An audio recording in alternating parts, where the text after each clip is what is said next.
happy birthday to you.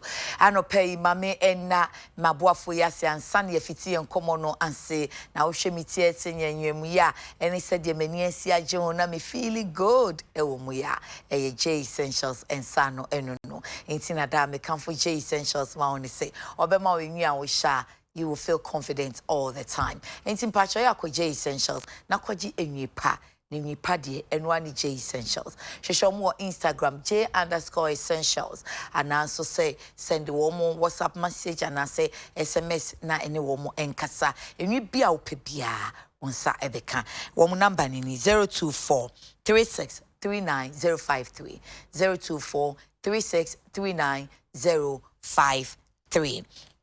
Na say mpaboane so dia MacBro collection will pick farm ultra be the Pele Plaza no ko onim kakra bia unsa benkum so and a MacBro collection ewo fair 0244 211 491 0244 211 491 na untwa mpaboa neat se ma chel se nkwala de nyina ontie be bie school ko MacBro na kwaje nkwala no kambua odi beko school any kenika na pese wo ko pe massage be your facials be na e fix your nails and so ema wako studio fix edina no studio fix or jolo e plaza 2 edaya best pension trust e wom na ase and a studio fix so 020 2966553 and a 024 3846719 Madam Wasipa afi enkomono eni and the chronicle and head Emma a civil service A24 na nato Arthur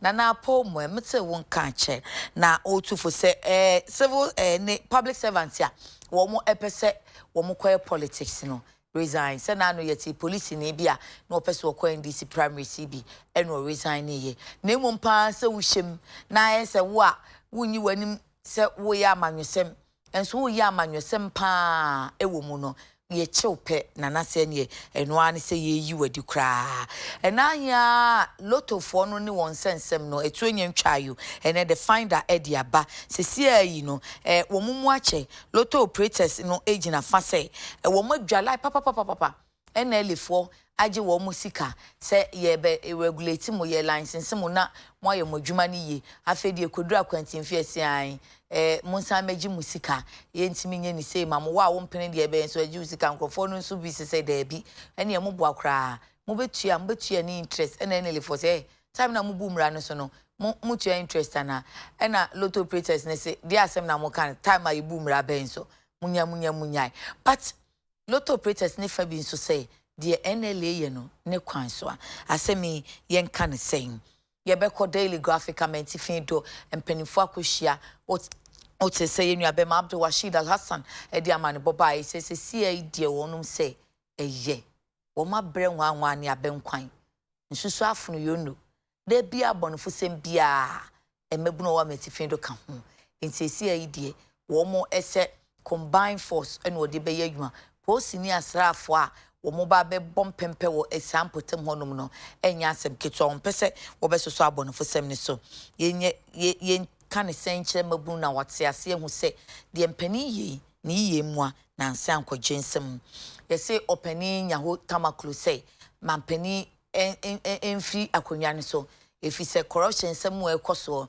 ene Minister of Information owura kwadwo ponkroma lawyer ni se yewura bi asem na wo kan sa no bi na wunim obi ni obi kire ti wato ne bo ase crusading guide mu se o church no nsem emufi se de o kan ye no kra no eni nyina so ehrodo nkra dansem ena owuranya hotamaklu eka ye no enti wei ene ensem a ene anopai yatenasie ye bedi eho enkomo na Kojo Dankwa or your NDC communication team member Kojo aba ye ne be hye nkomodi na se hoping say yaw adoma kombefi NPP communication team member enso be ba be join ye Kojo akwaba abaya mejo so na ho te saying ejana ye na afamudie sabri ya dasete nkoma mujawidi afusane a techre madabodwe mu no ye ntumi enyinyame bonia ye oye bi ti beda nase Okay.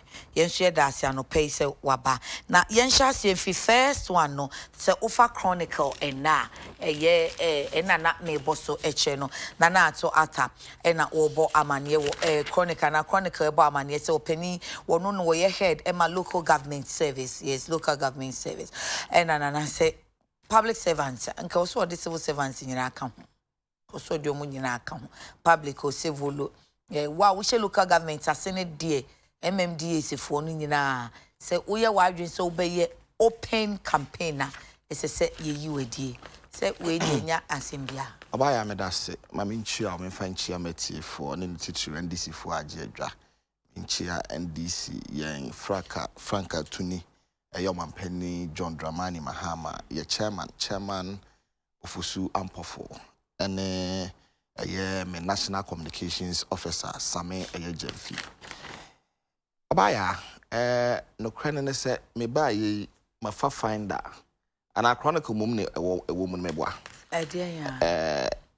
na twata issue no me patcho the Chronicle ma kinkan mu akama na baya no krene ne se ba bia ya duru asoman no empempi no obagia atumu se ye politics no obroni efre bibi polarized sise ni ya mana kwaye se bibi bia ye bebia no ya de amanyosem ana ya edinkan eti se na ato atai kasa asem we ya na oka no se ne be ya se wo pese wo kugina ema amanyoko bi a enkoye se wo do ho be fore amanyosem ana meboa eti se sa na oka ne de a me ne be ye adwene na mom on the other hand enso no oba ya wonim se empempi no se obi rise through a politics enti ni opeso che ne se so opeso ye politics me no nye profession ana meboa sure empempi nso enipa bitimi rise ya through the ranks in politics na mo benya dibre ebia deputy minister ebia minister ebia CEO ewa ha yen kro ya yetimi ka so asumasi ana obenti onye adwuma da ana yakukuru dibie we ne de ama no onye adwuma da ana ya ma ne sa dibie we ana waje aboso na sabio wo diga na fo sika na se wo diga na fo dwirim empempi ye ka na meboa eti say on the other hand obi ye adwuma wa civil service ni ye ka se nipa no se wo be call into a year ye be yi wadia na se wo se wow resign and on the other hand so obi ankoye civil servant no obi ankoye adwuma na no so be politics ye be ka se o akoye onye adwuma da na ye keka kwa he ba na mika se nka we kra de enya ade a ehu fi se Ghana si enim se wo ya aban adwuma de wo be de yi wani my politics na I make you reference bi Chronicle che se wo nana se wo manya krata na case ya ba wo mani mu a adwumayefo ni bi wo madwen se ba ebi pese ogina NDC ticket so ebi so pese ogina MPP ticket so nanso afa kura na yetu wo mo fo se wo mo be resign a wo mo resign else they will be expelled, meaning that ebi kura timi koye poster na ebokrom ti won say timi dru ba ebi be say an onipa we ya oye sa adwumen wa contest wo party we di mu ana se ni poster bo ha na che se ansa na obe resign no kura no okoye se o ebia na mekwa anye. Let's say your premise that happened over the weekend. Ebia na mekwa anye nti de mame nko na anye ya amasia be fam adwuma. Enti ono sa no omfa na adwuma nto ho. Baba ya wo adwuma nim na so wo ye politics. Ye hwade bi wo ha o. Ye mfa ensem mienu entu nsanyani na ye nwe enhwade. 1. Ye mfa nsem ikodwoda nkwa meti hei. Ye mfa nsem me metena ha se me ye politics. But me NDC ni mapa. Enye say ye be hunu se me ye NDC ni na no ani awo me ho in the public service since say obi anim se me ye NDC ni na mo public service ni na me ye niema ensem fata na me de sabotage aban. How could you? Because me ba o ma me nchiro mu yes say na yankasa ye mra na ye setima ye ho no ye ma me nchiro mu then again say ukoye sa nso a ede na che say ubesom government of the day because say who public service ni your duty is to push government agenda. And I make her say, yeah, in politics as you see, I polarized. Oko public service, okay. Obia no ewo political party or drain. Mijimi say even if you do hey, obia or ye adwuma or habiano, or political party or yet sympathetic towards the political party. Obviously, because yan yes anko to aban. But say ube you and nimbe. Eti nyame can say it would even be better for us to know. And who be here say, yeah, be who say, as soon as you are not benting or your NDC near your announced or your MPP. No, ya measure no. The Jumedi are woody. It's on one case, no, be careful. Because when you say, or your NDC, it's your human more. So, you know, one yet a ye, not be a Pia Bontain, I didn't say PA, near was ye one shan one year. A month for bonus of work as a no. Sans a we NDC in a woo yen say. Since say, Nippon yen political party or na Oshaho, ne momuno, what fuck with Tiquanso because of be any muntino, not the sabotage a yabano. Maybe I told them out here. But the young Cassanson Yakochiri Mra say, we a public servant and was say, we are man yourself, and yada idea. Eti Niana to what I cano, and all the men by yarding pair the dictates of the law. Because Emrano, ye my na. Baudio can yes, having Kenya amendments. Oh, exactly. Me de minya and Kayen such rakaka. But because I say, O man, I'm Mamrano, and I'm who can say, so person obey a man or someone. I will say, would do a Jumato, now by a man or some. Open so ye Juman, so ye Jumano, man, yaman or Semintino. I was here in Nania law abiding citizens. Then Kobase, Sebi, open so could be a year MP, open so could deposition be a political party be more. No, Ugusu, ye were Juma, now I say a beji position. There be yes, I am Marano Yede, yet to Tunase. Bijibidi say, Emrano. Yes, I'm so near ye train chantia because 1 year, Sebi, 1 year politics, no. Say, what quiet Diana and send Fatana and Ranibu bra. Yet be you musin chain. The bad saying, no be on the obey politics, dear. And Marana say, Open so your politics resign, none of your own resign. It's so kind of sad, yeah, Menenia dream pa. Now, what's so show Casasano? What's a politics or brought by polarized? Say, I did dear Rayu. And see, a shaky baby will be a conform to do. And see, say, Kobani says, a wound soon to see. As any baby and more ye and Nasi a bear, and dear Maya made him run. Near Quayenis, a yenny and mum po. Sign a city, CA.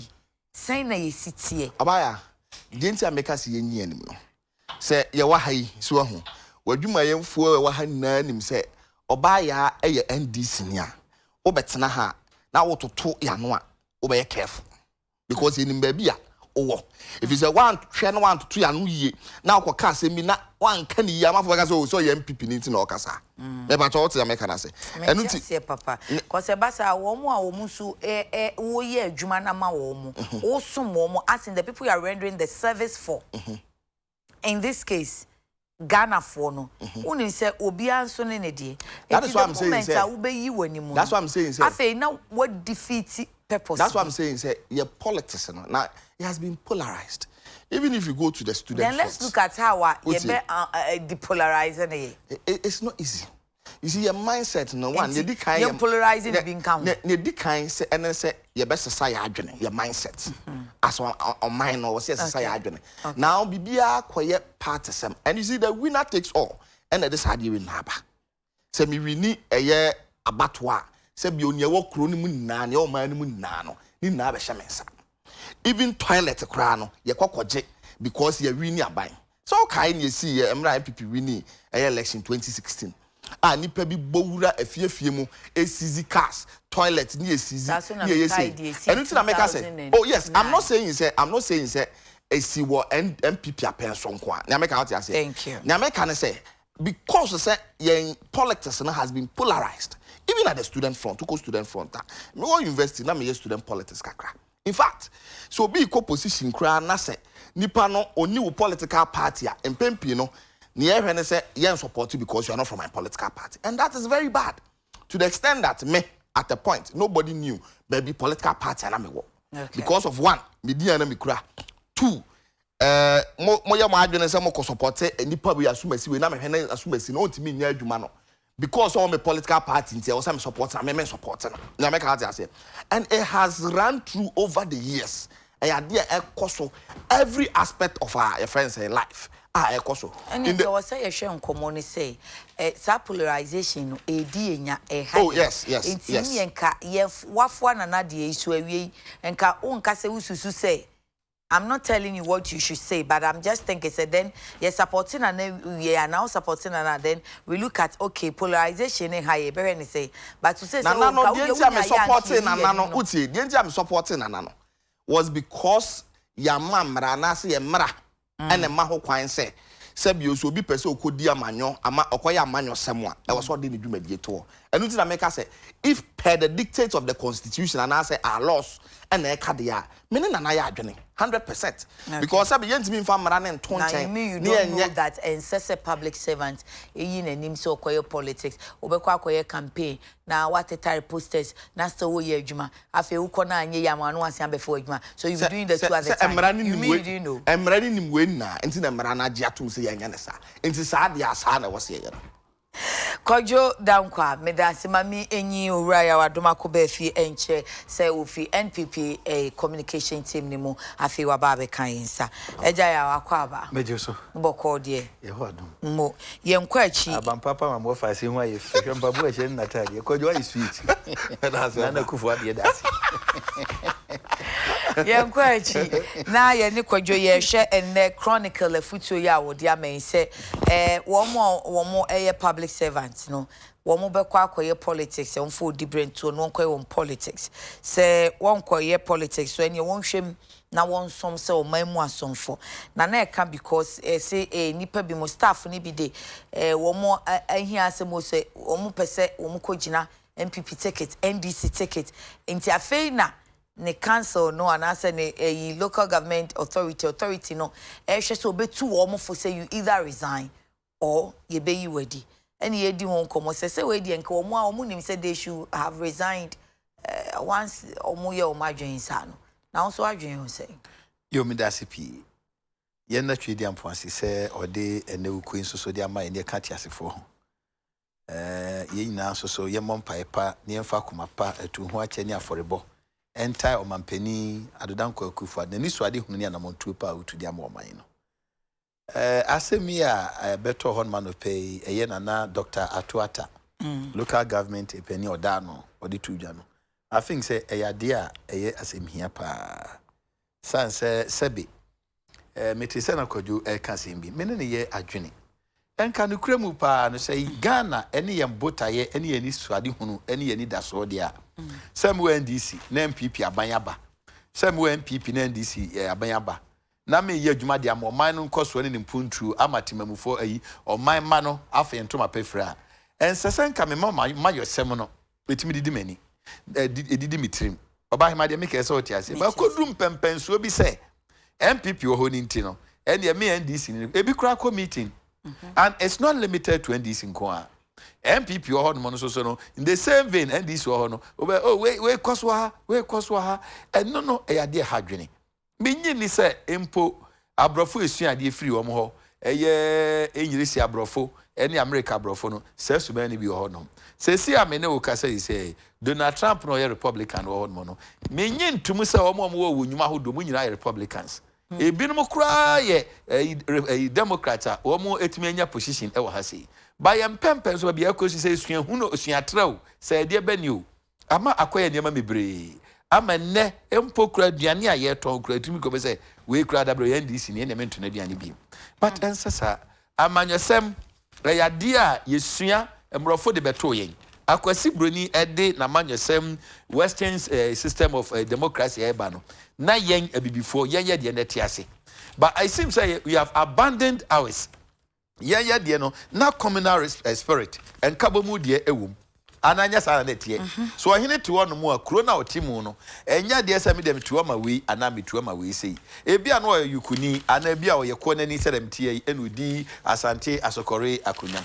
na so obi ba na se bia o yebretu ni a yeni ayepemu ni ye de no edinka bomu ba enenne no ye suamrofo no ye sua de atra wo mo you have become copycat and we are following blindly and akoye nsense mebrebe nti eyade a hadwene na said na kwadwo kan say ye momodran say ye ni ayadwene mu no mene no ayadwene mebre but more importantly no 1992 constitution no one of the defects in so mu the winner takes all what you say mene kwadwo tie ebi aye busua baako and so fa me pa ha me so me pa ha sei e die be nti na MPP ho ntie no metimi sebre me kon na me bu ni so onye nipa me wan so no hwa nipa kro ya ne no omo an ko school right from stage 1 up to the university ye no omo an kwa sorry SDA oba Dr. Okovan Dapoy we serving the Adventist so nim sa e na me so me ye bie na say John so ye bie Ofa se prempe mu nyina so egum kofi frimpon mo gum eni nti na osatiti mu ana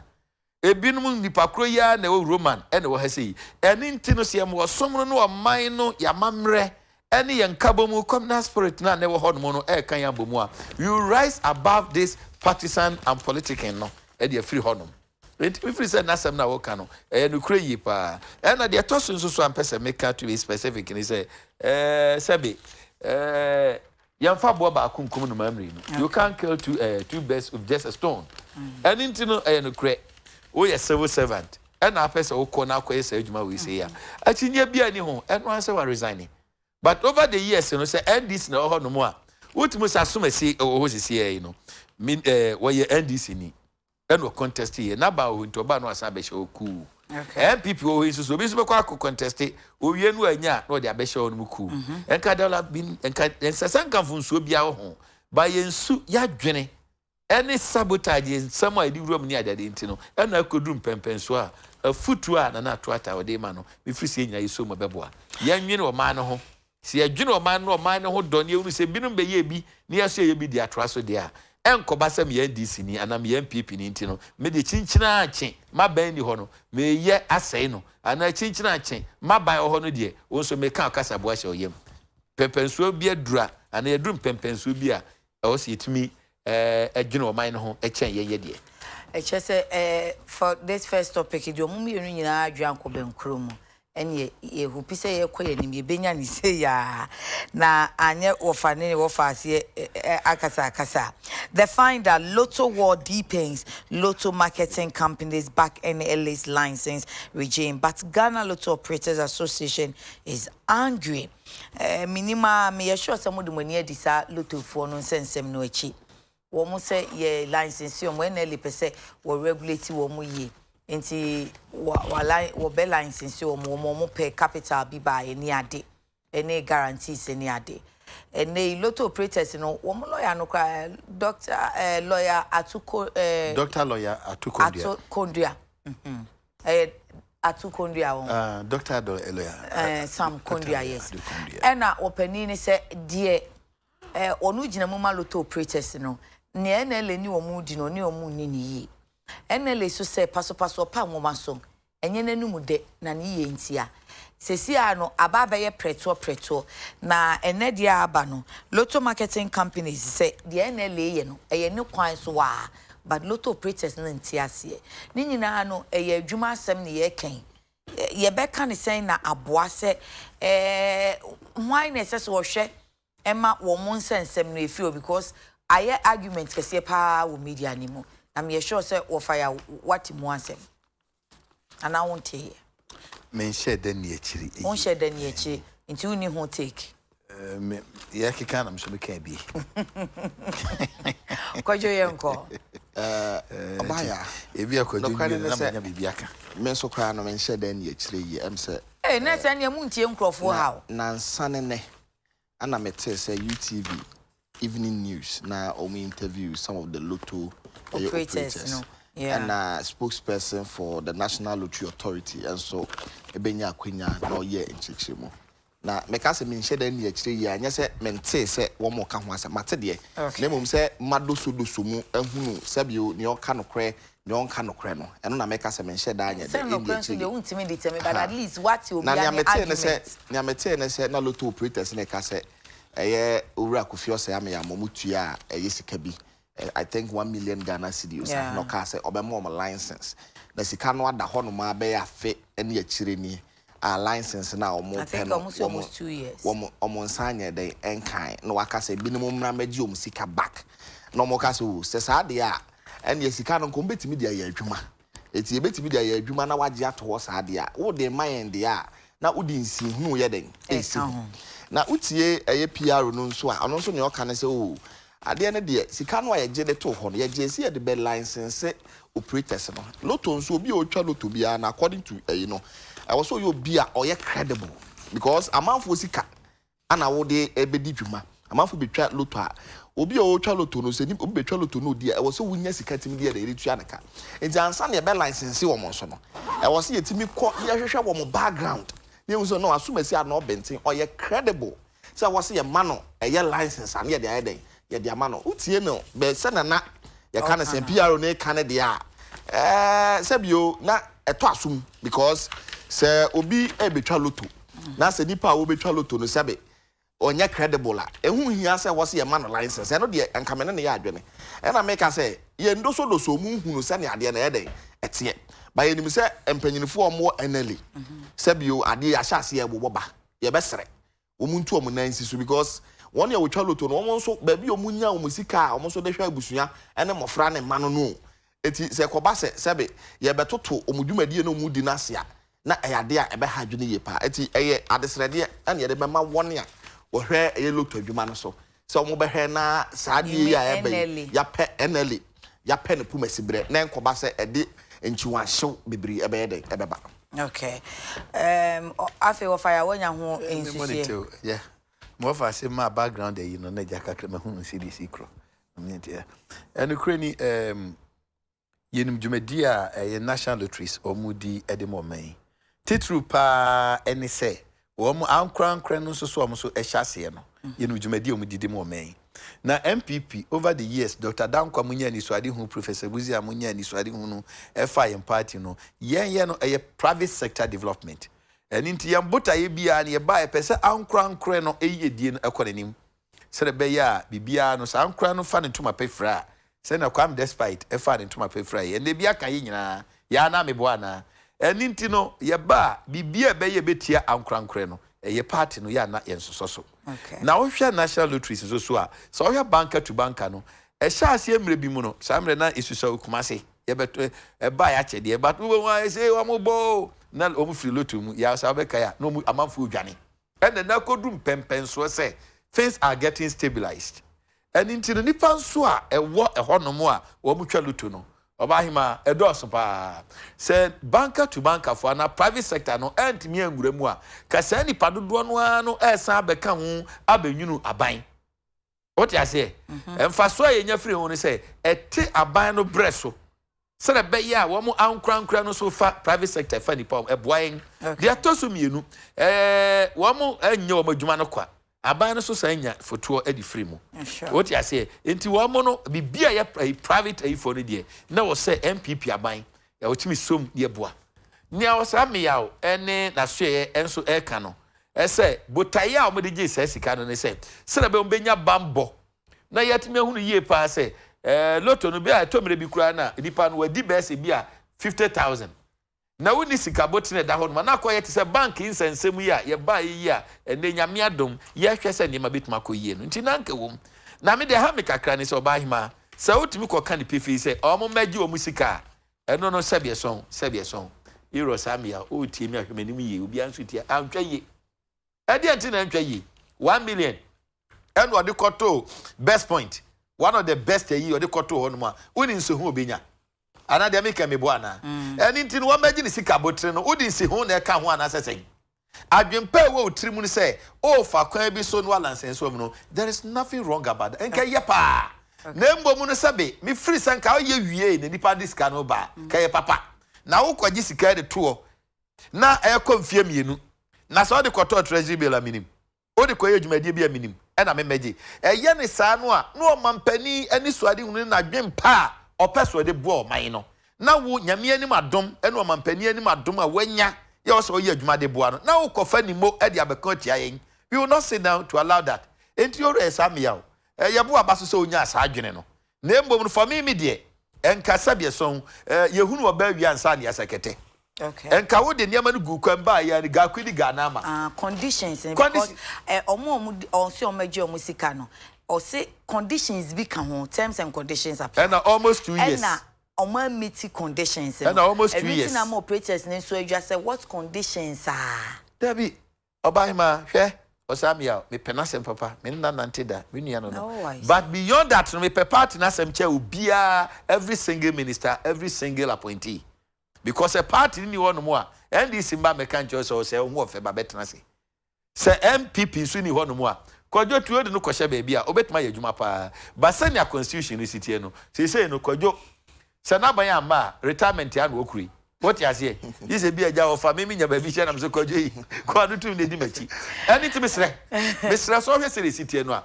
Ye na boso mi bi kura na magim sika de ankanti asio. No ba hima mfie mi no aden. No be ka chem sem megin ko. MPP aban ye nya titrasem. MPP aban esoso bone so. MPP aban de enye no ye beka.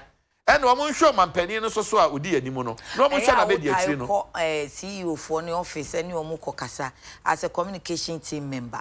Ubetumi akọ no akobisa ne say what is going on because lotto operators no. Oh, Obahima, mami chiro. Lotto operators omu kasa me boa. Fine. Baby awo bia no asoe na wo no. You need to study the psyche, the mindset of the people. Now they are yejuma. You can't operate in isolation. Yeah. They are trusting me you so or say we tie me a Henley, metako na me ko. Kani omo ye ba foforo no. E wo mu a na me ko na me na di nkomo. But susuram pa so say asem aba. Now so my communication for nyina ya we. Ya bo aben oni odomo metrase. Adomakon wo watena konya no so da. Say na AC kura. Na wa no ufa we no be kasa. Now so be kasa. Na minim the ABCs na. Means one thing I've studied, a good abine any inconsistency in communication. Idea minimum hwe no. I will tend to generalize it. Yeah. But say make me oh momra ya transi enye sikasem. Na bia wo no frame. Na me so ma sorry. Na ma traka no ma ba na bo duru na ochima fo ni say crash ye ha na ye ndey. Enso ho ye anade make entiase nim. Oh, entiase. Wo be duru ho no mo ne do say crash o crowd pede o say na ye ndey. Enti wo asem na ba no. Na wo dwene party no ho. Na wo dwene o mampani ho no. Wo na otu sa na mo no. There are a lot of this. When your party asem, walk around Bonabaso say license in the Kaya. Won't see Ebia na lotto operators so na won't say na see ye. Pye. Asem bia no a ye chainsaw. Yes, I need friend. Asem bia no no mu a ye di twa. All right. Communication. The word is a Latin word. Communicate. That is to make it common. Obia ni ho no mu a ya. Untimi ne nkokasa.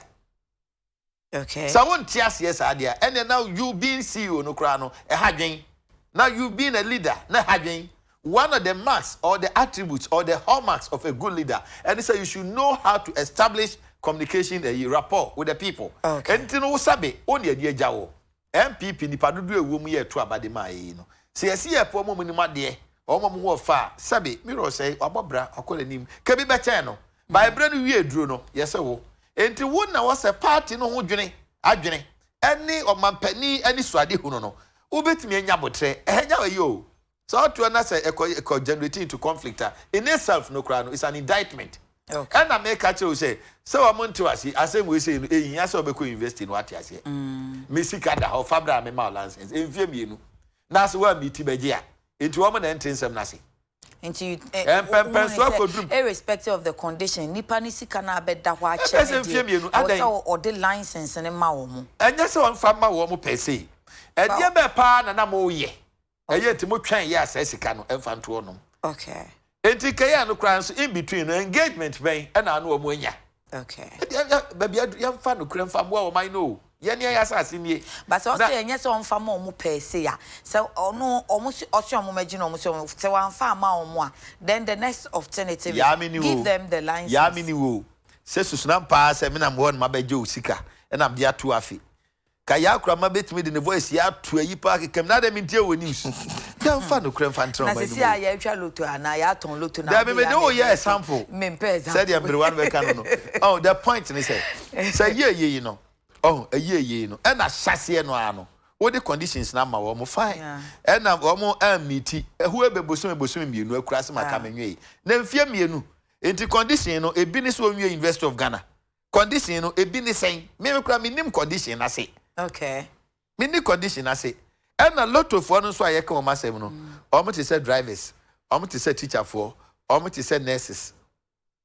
There are certain what you saying institutions and organizations and adwumakuo bi a so ya ban na ba na wo ye wadwen se no be pempen so a na wo ankasa no pesa wo che but no matter how lofty your ideas are say ni wani suade hunu vision nyina sitie no say wo wanye obi a enipa you understand the language of the people near ma akotena fia adwempa wo trimu an say no mapani wadwempa yi no na no wo kwatena fie ne be fro se bra bebu ana eni ntia manwesam de sabi obahima yo twa no kra kan se o niam nyina ho kwan so nye nyina ne ye amanyo sem bia meka ne se akwati se kureka wo ekura cow den ya ya be hu na pam na mbo na ba all cow no huhu all cow no huhu wanya ni sa na so di kokroko be dia bimu a nipa no wo so apaka mu no obegya apaka na si fam enti we ne dia misre we wuro sa me ya why ade ba mutu hu na mo pa yi e ho na hu se o ti apaka mu so da fo ayo the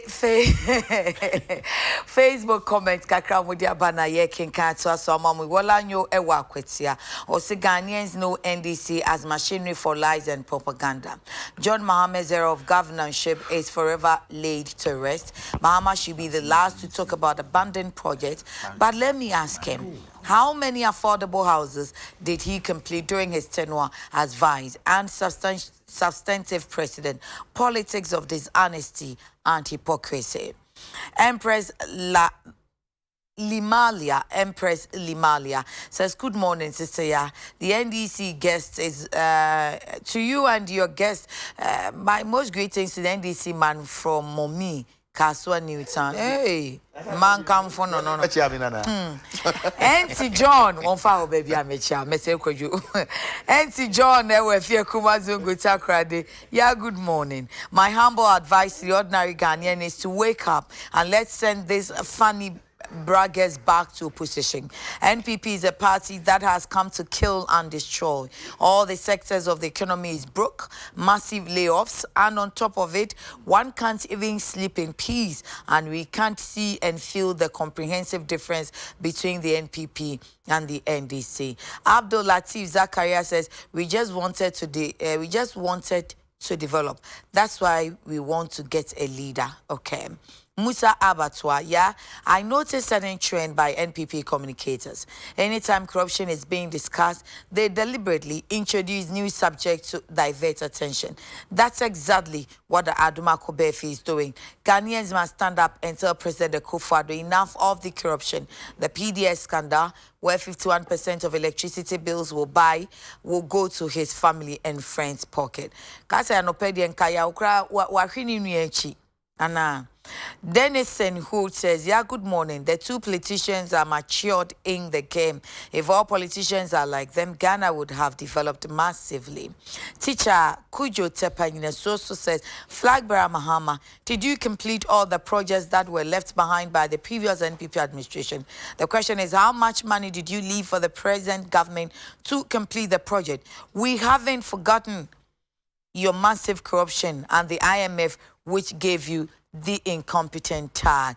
Let me see. Shiftman or saying so that's the last one. It's obvious that former President John Mahama is very desperate for power, but the hard truth is that Ghanaians won't waste our votes for another NDC incompetent leadership and NDC corrupt government. And then so I don't come but more the topic about. So,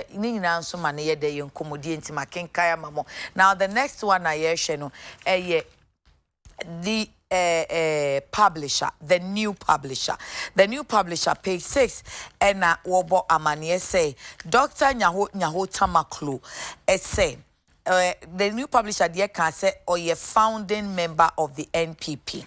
Now we'll say mampeni na nadu die niye koso o my Ghana corruption asembia gymnastics and wodiye no de nanu atuma enkosiaga enti senke yo manfoforo so a enkasabre mampeni atunu ho ade so enti wono de obeka ne say e wo se mampeni atunu ho ade so efise na mamuo bresui corruption pa esie ne de akoso no aban hodo abesia kodnyina we ne de enye kra enye fe kra and the new crusading guidance so can say information minister eyina no page 3 of the new crusading guide say wo yina no say former member ewo NPP amanyoku nim enti ahanso de wo fa no se wo ye former member minister Kwadwo Opon Kroman say asemo a wo wura nyahonya wotamakulu eka no woni nyina so de enti oni nyina so ni say se e ka say ye wo bi ede no ho afor katasehye proye ni dwurimdie anase bibisa ba beto dwane no an say ye yiwadi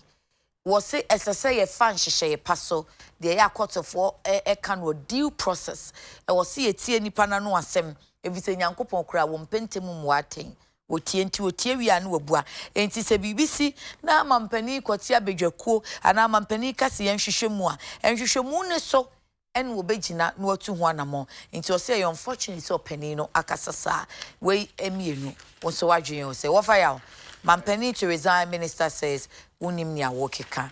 Openi nya wotamaklo, is he still a member of MPP?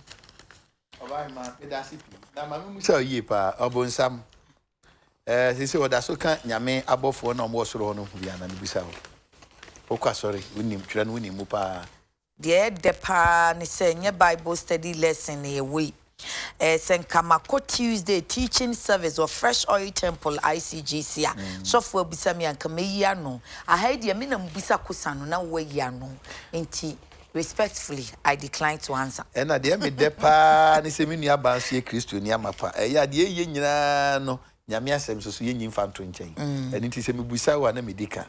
Dia bet try ni say, "Sir, ohwe ye say oye MPP ni ananye sanity." Yeah. Yes. One says oye lead or a founding member, the other says oye former. Ye di kan no, de empese meka mama mfo ti ase ni say sebi. Try ni se yemfa ani die ebuo ema yempanimfo. Entinia nyahota makula can be ano MPP communicators any party fu nyina enya komapa na yentimi enkyere nsem no enye personality attack mpempenso a waduro no ebi anyame de ebetwa ebi nso ane yanu but yema yehunu ye pa se eye ni bie ani nyansa kasa ne yenso yebeka enam saa kwa no so na meso mpese mikasa na question abusa am so da so MPP ni no obronsa mo kan Adekye 28 and Isaiah 14 omo friend Morning Star Lucifer mebo ana but the niema o ye nti no ende no twere no duru ba bi o se wudi mu firi wakwan mu firi da e bo wo ekohunu da ye hu mu abusudie enti abusudie no pia die no ende bronsam onya part of God's angels ebiem so enti sakwan na so na pese bia ka ofanya hota maklu at least anya hwekura no enam MPP so ena utimi be ye ambassador na sere mpanimfo ka se nsa hwe wo no yentwa sansa no ntwene ye bedru election so no o declare say oye ayinua o de say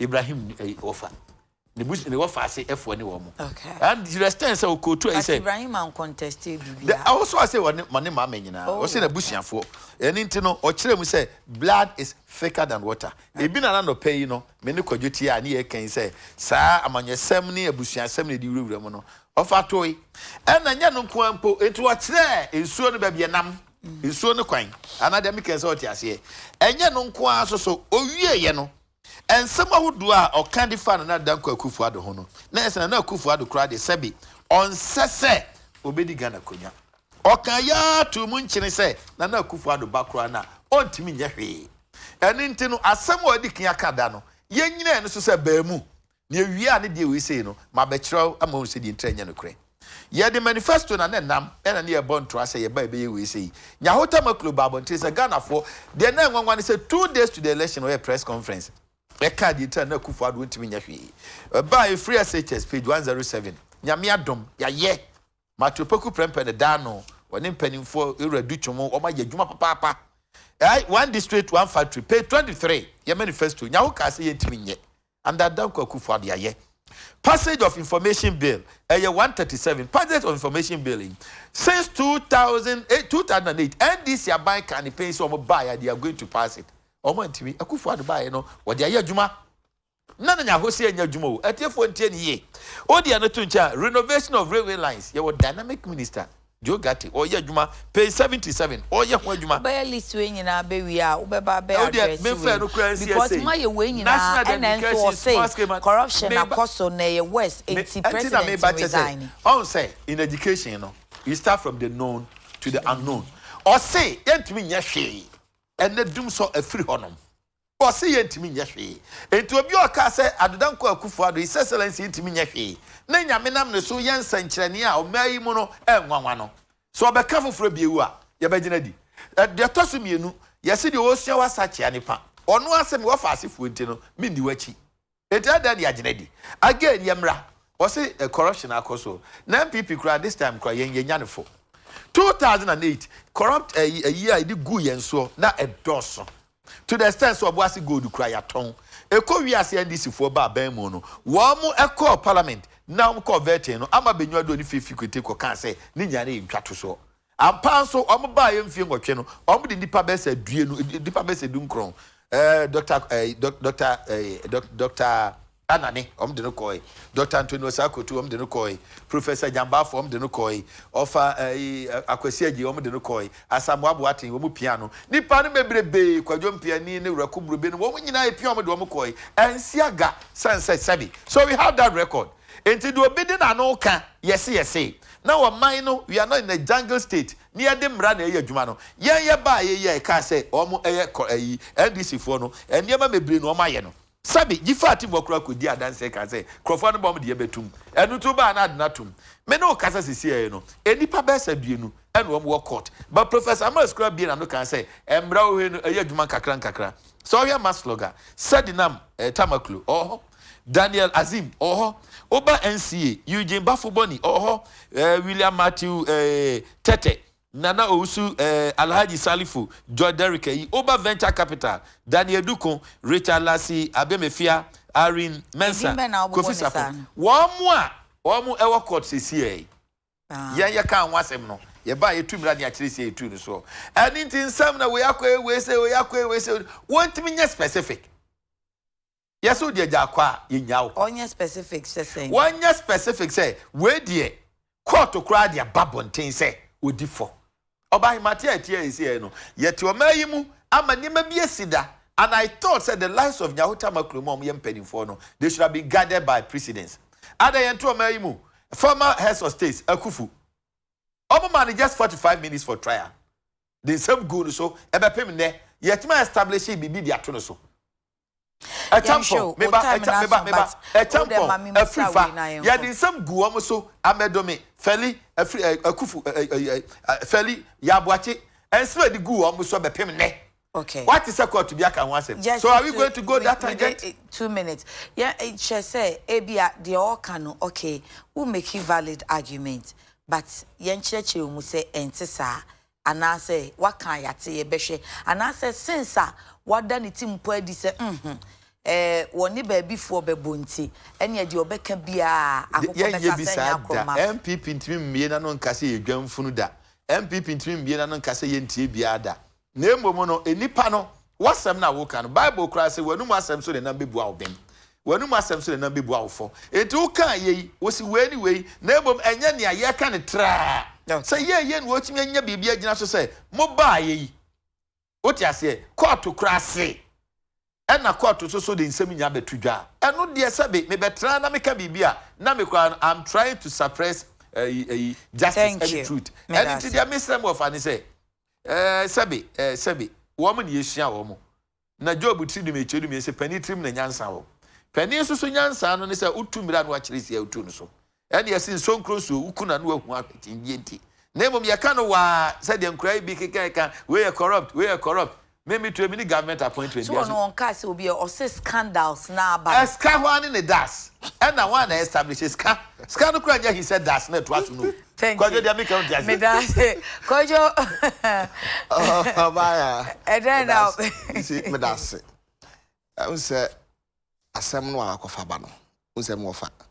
Asem no de faha, no de afaha, no de toha, no de atoha. Afi Yahuta Maklu, some no can cry, no ya no. After the affair 3 SHS, not the afaha, not the afaha. Nyabote, maybe. Say, or me, I won't say make train by, and was ya. One out train about me, see me die. Yes, it was radio school, I said, the Aquadani him 2 years, not him. No, and was said, dear Papa, need kind. Yes, and what did be seen? Papaya, a tear for me, Pacho, won't tell me ye pa. Papaya, ya can ask me ya. Papa penini a friend Nyaho Tamakulu. Waka 1 year, what forming MPP party no waka. Okay. Founding fathers no waka. And penny phone to the boo baby said, Sabio, so Bomochichi fin swase be catch or so danchemawa. One why Yakrama, what could it? Now, could you down Quakramas or men why and Nessa be Juma? Maybe some of I say. It's a dear or can we brand number quabats on this no. And says, I know as if Bomochicha only or more one or Becca would ya but it's only a moony ho. Only on any crata, so my Papa Neddy. One who said, Oma, a sanction and narco disciplinary committee, say, Papa Neddy a sanction, what? Yat what ya man hon krata. Now also what is the now almost Papano is still a member, a founding member of the NPP. What was he in? It's a honor de ma offer enko. Okay. Ye di kan no. You see, nya papa yi kan tram one who say during the time of NDC, near corruption and corruption allegations say, yeah, cast will be a catastrophe pro yan can yeah, pencil na MPP for mum and allegations tia NDC for say the piano. Yeah, we are engaged in what act of corruption. But then another down kwaku for what say kwan na me who say one yan kasa one crop war. His Excellency na kasa na crop war. And air bomb so boss omo bokro no. Near the kind. Aye Kennedy ohine Japan. Waka say okosia aye omampanyin of Flagstaff House. E wo so $20,000. Enye cedis dollars. Near toso mienu. Woni ha o no wabeyi no. Oh, but no de me wo ho krata wa ha. Me wo ho krata wa ha. O say enye ayi ni ayi nko e friend say asenso okere. Ene other deputy chief of staff no. Enko an asenso boache. Enye om nko an no ye corrupt e wa ban we. Okan. Ne toso mienu A+ wono so ye campaign pa ma MPP. Ebe kam ye te ase ase omampanyin na so ye kro no e koso wo ho. Eno ye de ko CID be pa che ko si say.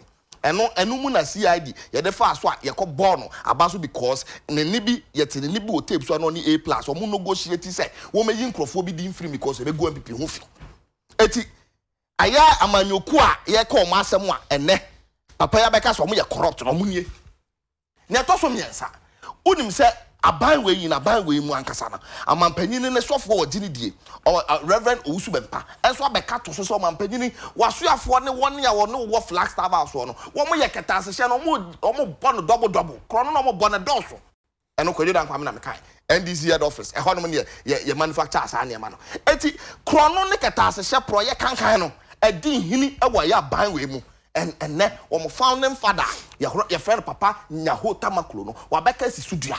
And you see, Sansema Ekukokosui, Obaya. And Yadia Miami, if you say a young rank in a buyer on corruption, no. Abesi Sudia, Kayam Young who say, there be chronic catastrophe, Ecoso. Shagana a Transparency International, and a GI, a year the buy. Report on the buy in 2016. Oh, yeah. Share me what a year report to do. There's some reports no bad. Where 2016 reports. We a graphic online in Ghana rank. Yeah, bend yeah. We 2016. No, say if it came out 2016, then it's 2015 and now 20 the year. Oh, and this pencil. Yeah, and this pencil dear. Me pacho.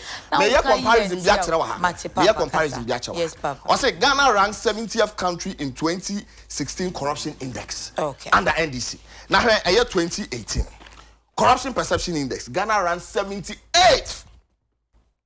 Not just say corruption na cost in 20 cost ye perceive say cost in 2016 no. In 2018 a bon hon tansa e bi mada ama even former US ambassador Robert P Jackson e be ka kire yen say a friend so man panin na adodan kwaku fuado e be ya ankaka corruption na cost wo aban mu no hwe na fa na isi so efi say e pam won e wo di sika e be hye nwuma mu okrom hanom say Nina, opani pi on my there's a country, not a town. And that corruption to a city. Ama even the auditor general who is on manpenini ni pepa se obekweti aketase shenti no. Wakacho manpenini se enkebe ya anka poni tumi ya ye de prosecute no poni bi mame.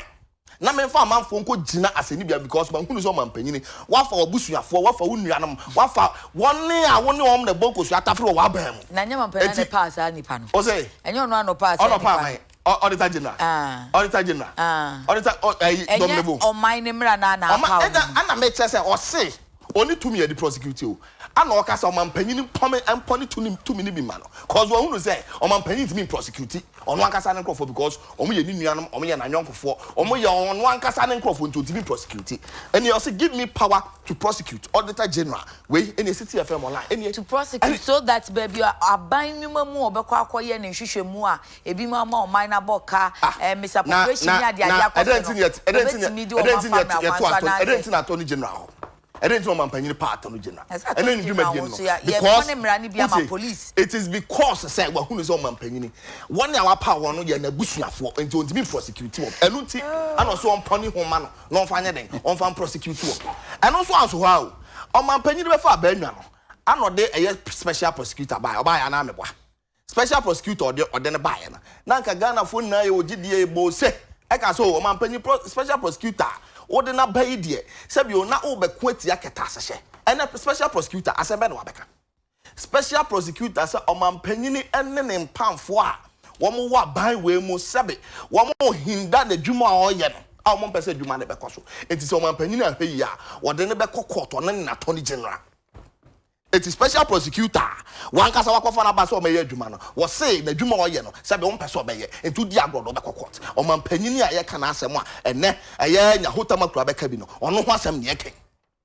Eti obaya sabe o se me kasa obomochichi fi so ase be ka choso denche magwa. Ye ni ne tima anya no ano no. Efi se o man panyini ne mpamfo ma kira me ehunu se corruption ne di adidi omumu na nya ade a womo be gya corruption ato ho no makoye bibi foforo. Ebi se o man panyini obi anka wo be ko atia keta asehye de anka issue ba na yesi obi akọ engage in act of corruption. Wo de ne se wo se nka man hwehwemu koso fiko na won ne ye wo so punish no punish enso ne se issue bi ba o man panyini ma de oye hwe eye boss scandal no man panyini afachire o se cleared and then nipa dodo na so man panyini ye clearing agent adenti no mo kasa manasa zuria oyo man panyini darling boy o se ne ye de o man panyini na dan kwakufu adu gina opposition for ne kana nipa oh adan na say na yenim o man panyini darling boy no me say be clearing agent na me say opposition for na e kan na say manasa zuri oyo opposition no say nipa dodo na panyini ye clearing agent even one year what your friend is saying abai we mu kra say o man panyini ye clearing agent enya bia na nya hotama kra beken enye bia no nya wota makro ndisi ni mese manasa zuri se ye de omampanyi na nada dan kwakufu adu gina ho ne ye de eye ye friend say John Dramani Mahama egina ho ne ye ka so omampanyi yire maami Rebecca Kufu adu choose ni pa obo no homode in the fight against corruption maami Rebecca Kufu adu be choose omampanyi ni John Dramani Mahama e kira wo say e de na kira wo. You see, because of man penny watch them young say, when you pass over quetia catashe. Like a banner saying, and obia sabio, ye did a juma dear cacrebishan and sa. Say Ghana Maritime Authority, Uncle Hassel, no, this is a dear over 1 million a year Ghana city. Say Adam Crem, you know what they call such not talk about 13 air conditioners because shame. Now a month for Ghana for sorry, near Casa debit near Cosson yet into a man penny, shana trip up a yasso. No man penny answer as soon. No one work crew na free baby or one. Not the Nako baby, a honest kaka no or say wako dine. What's my dine? A diner air conditioner. There is no justification. Say a dine Adam Cremi, obey your renovation. So who's Yabro San Pa $1 million? And I say 1 million Ghana city. One a dine of first na Adam Cremi, you say yes.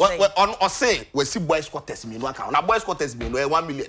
Okay. Air conditioner Dan Cremi, you know air conditioner. Toilet crown what the air conditioning ko bo hana. And now the air conditioning boy brand aso.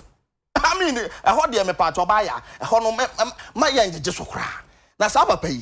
Near one near near more reminiscence of my penny man so say. GRE. One conquer and quarter board one. A honestica a casio. O man pennies are a pan or quaffo. Sabi, what this friend is saying, Jumedica cram the where the Husika cra and your coco dicassia.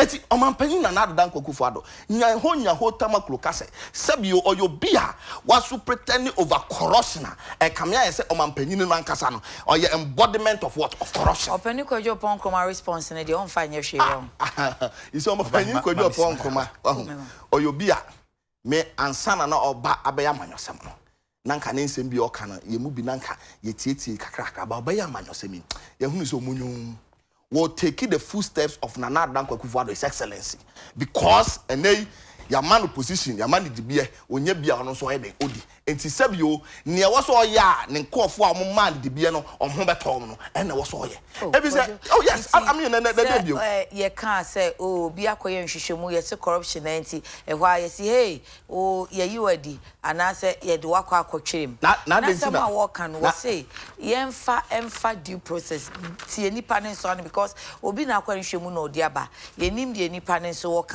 tie we na say famra kwamu a eno no echia efuma ebema waka say o ye de wo mo musuma no adwuma adenti na omampanyin say issue bi ba one chairman hwehwemu enkoto na ono anka setting be clear na crofo adenti so say due process anka one train na due process ni go through adenti na ono anka sa what ma due process ni go through what be clear ni asemba utimu kire wadwen fa wo so utimu condemn crofo ansa na nipa no kra be bona senuam na moma bona senuam dada enti se mampani so ye Ghana ni bi no ono so be kire na adwen when dia wo se wa clear mampani yes utie ye ne wo assign social contract near trim your kind of contract, you know what sign no sign, or say, and what's all protecting the public purse.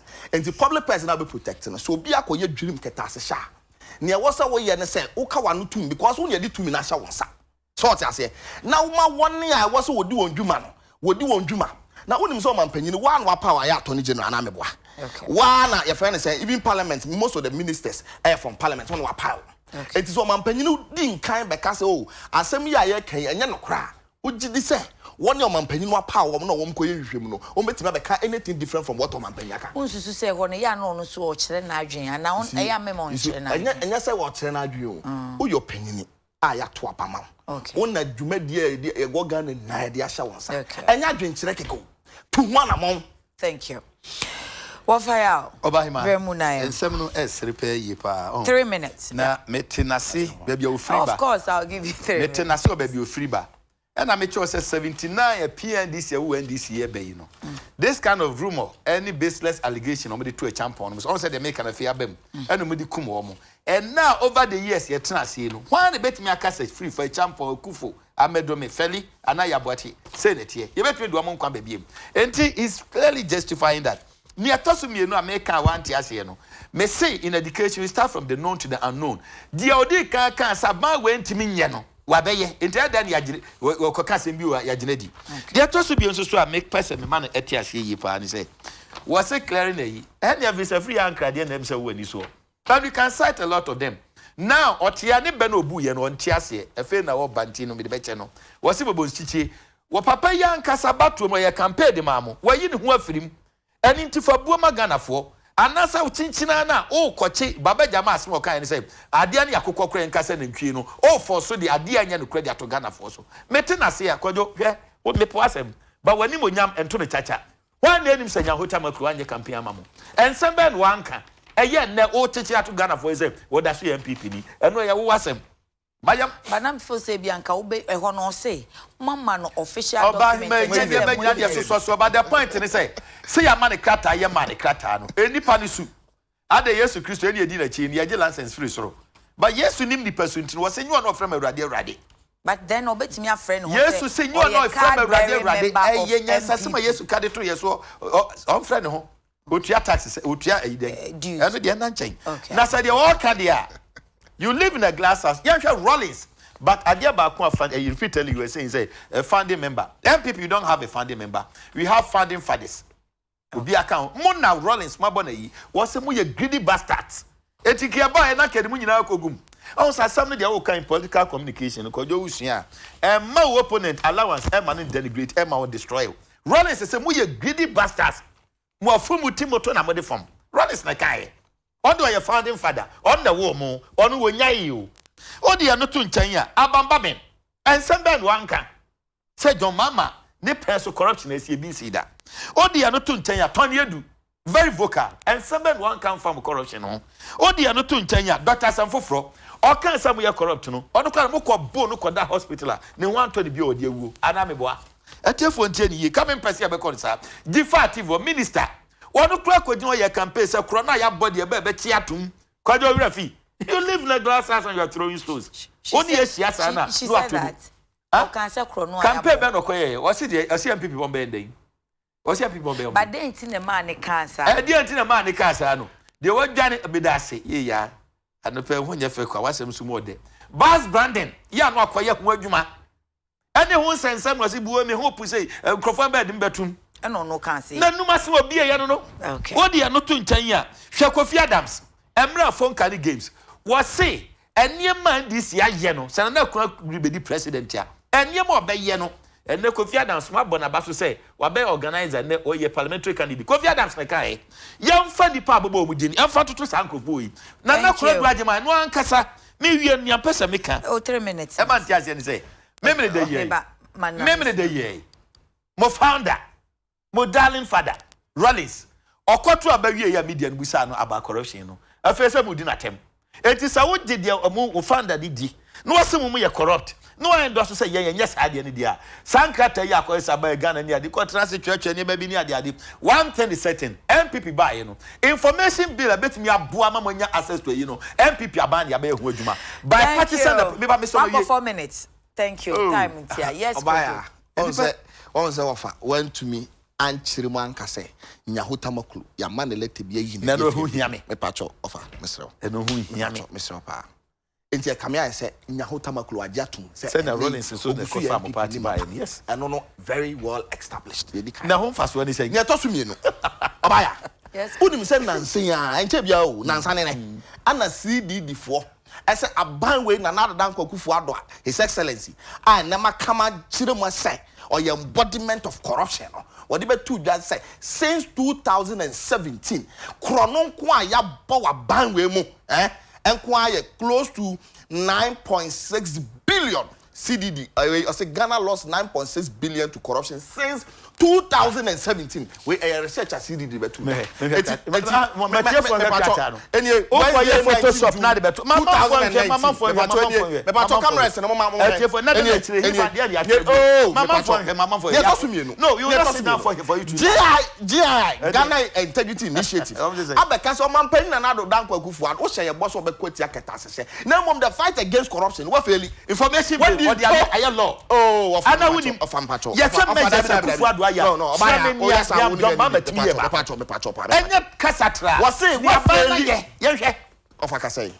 and I make sure say yes, sanity we are educating people. Yes, see buy information bill am this.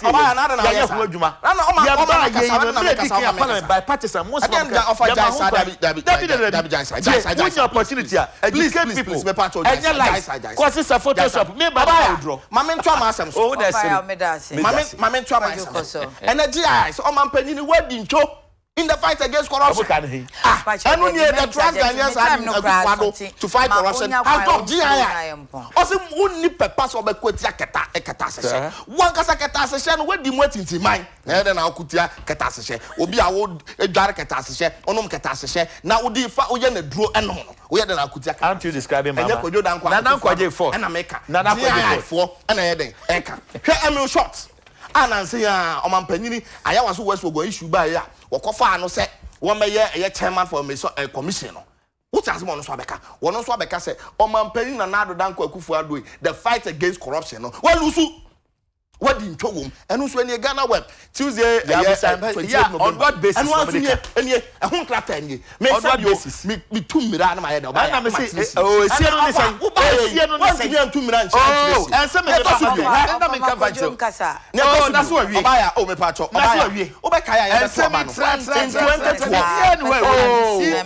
Obekaya in 2020. Person me come out and na danko kufu. Na wana ma flower can be bia na te. I'm not for educate in 2012. Nana buy one year. Danko kufu one of the things of cast of beye. Not the kwa etia ketase shene say. What the announce principle di. It is announce no. The principle no is no ba. Oba be use sa principle. E dey na see ya announce ko ye hwemu an na nkofo ko ye hwemu. No man panyin ne nkrofo e bo pocket na TV so radio so. Na ye to announce hompe na ye the threat of death. E dey come ma announce nipa one na ye yes investigation no na ya boni to akuna ye nim onwon ne aboku no besi ne ya bacho ameswale okay you now dey asem ameswale okay o pese ya kai ne dia me be tell dey ntia me kasa okay say no are you allowing this abaya ma me tell ye nim ye pass one of your sister stations ye peace FM report abaya ma me tell abrantia no ye juma e was Japan say e ya o go fajanya o kasa mo bia fertilizer o ko kuma be janya wo Sana pesi ya kwa dia you bet me akọ that level that the mention is a bit okay we are the say this one no and we bet me say of Ajanya wo ye Kojo twan me ba Kojo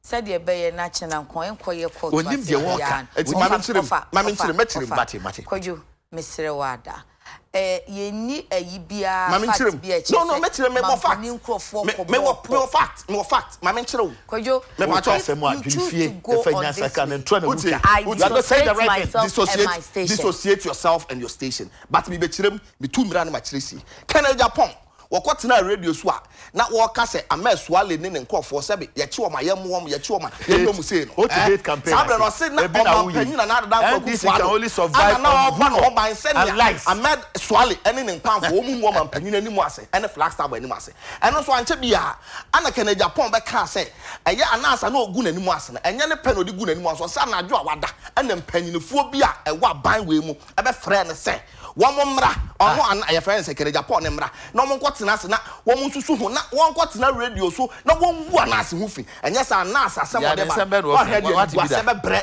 eye MPP amanyuko no me pa to kai wanka sa asem no na no nya problem nkobo no mo ye se mi na be sam sem kai na se me kai sa so tu o ma tire na aburo no so me ya de make aburo no so si na se ya PP asem abai papa ya ene ofa interrupt unti mama wa kasapa unti mpacho na PP asem a wo kan yakwa wo kan mama for manu mama for manu so we targeting unti mama na drag no one thing you are lost. I'm not giving you let us establish one fact say we are all intellectuals who hear this kind of rumor any hate campaign near the ade no they wo kan gina so on base kojo metie nanse ya hwe manasa zuri ye bebo na baso hwe mu okoye de baaye about PPA boss wa woni nkofo bia because you see say na baaye no papa no nko antumi award contract na ma no ho ono nko asa ono nko na ye wonkofo in the ministries in penyinfo bi in the ministries a wo mo ka ho a wo mo hwe say say na bekoso and where is your proof o say fa commercial age for ya the proof ni beko and no am ya hunu say o mampanyin na adada nkwakufu ado ne na abai corruption adokrom PDS fraud the deputy minister asem okan thank you PDS fraud 35 looks like a grand scheme deputy minister Bacho me de manusi mamfa manusi asem okan they all can the basis ni say who to who we are not talking about just small boys trying to do so yafa. This was a grand scheme that has been perpetuated, and I'm happy to say that we have found basis. But you can't corruption there. Deputy Minister Mampanyinifo free. Ose nyan kola and ebebo kwanu we. Mampanyinifo in a ban way and ebebo kwanu. Deputy Minister for Energy. And Okasa Assembly. Any ehun krata I guess I can join on ehun krata ni. I want to know ekwaso okroma. 9:35 I should meet me upon.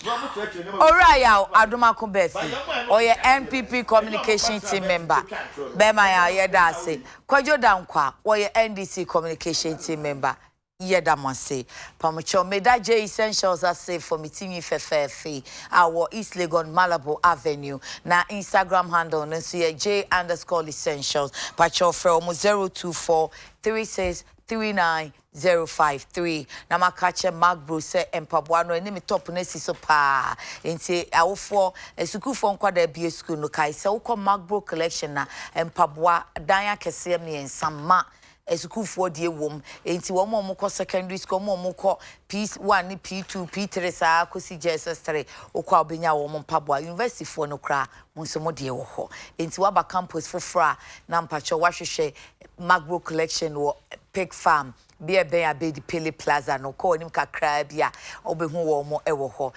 pacho was awful me yi se me DOP se nra oba ohun so ono a Daniel Matka awon yu hu adi ba ko ohun se mpaboa ho I'll say papa pacho next time oba bra tinti bi say isi awatwa rasta no oba musa say wo na ye MCR panyin wo hu na pacho mo hwe no emame from Magbro for 0244211491. Now, studio fix for your beauty fix, massage, facials, pedicure, manicure, lashes, eye waxing, BBR, and eyebrow waxing. In Tifreonum 02029665553 and 0243846. Once again, Nana Boaji, despite media technician, anope yemo happy birthday, Nyami Nsroma. Midin de yakonama. Onyami Nsroma. Ensi unsanu edwuma yi nensi ukra yi oma ukra nya nigye oma de odo nsabesum enye nhira na so kodru fie anwumre nso a ema remfi se obeda na se na nam sayo so wa mana ye foforo nso e de ama aseda ne de ya na ehia me pa bye bye.